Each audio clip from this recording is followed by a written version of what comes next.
Nang minsan ay naranasan kong mag-isa, pilit ko nalimot ang tulad niya na dati ay mahal na mahal.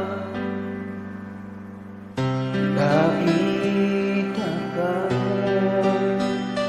at nasabi kong ikaw na nga